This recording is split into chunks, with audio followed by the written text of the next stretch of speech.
So you may have been told after delivery that your baby had something called a two-cord vessel, or maybe it came up during your pregnancy, but it really wasn't explained that well to you. Now you're dealing with a baby that has an HIE diagnosis or a possible subsequent CP diagnosis, and you're hearing that the two-vessel cord might be the reason why your baby was injured. Let's take some time today and let's talk about all of this. So normally the umbilical cord has 3 blood vessels in it, but in some pregnancies, there's only going to be 2, and that's what we call a 2-vessel cord. It's not extremely rare, and a lot of babies are actually born with it and they are healthy. But because it can sometimes be linked to other problems for the baby, doctors are supposed to monitor these pregnancies a little bit more closely. In HIE cases, though, the 2-cord vessel can come up in different ways, and we're going to talk about this today. Defense lawyers, they might use it to suggest that your baby's brain injury, that it happened earlier in pregnancy, that it was unavoidable, that nothing during labor is what caused the HIE brain injury, and that outcome was already set, no matter what the medical team did or no matter what they didn't do. But here's what I want you to think about when we are discussing all of this.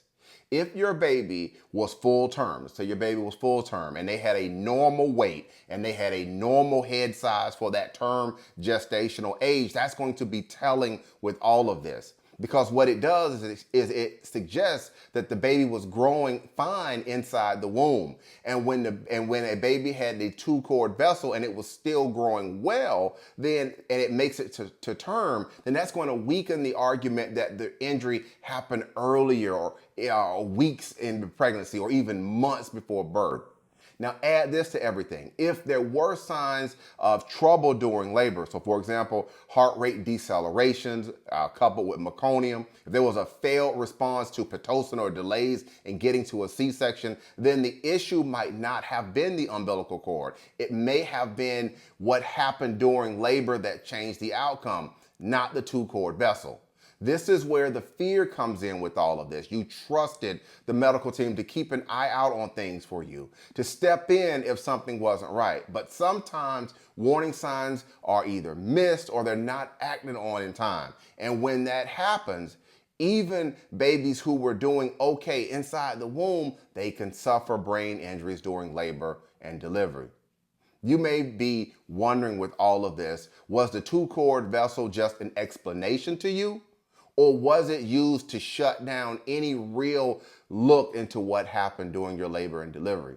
I hear stories from families all across the United States who are facing this same thing. They had a healthy sized baby, a labor that didn't go smoothly, and now they have a baby with an HIE diagnosis, and now they're being prepared for a potential subsequent CP diagnosis.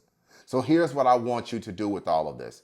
Think back to what you remember during your labor. Were there concerns during everything? Was there talk of waiting? Were you told that things would improve on their own, but it didn't? These questions matter, and the answers may help you be able to understand what really happened during your labor and delivery.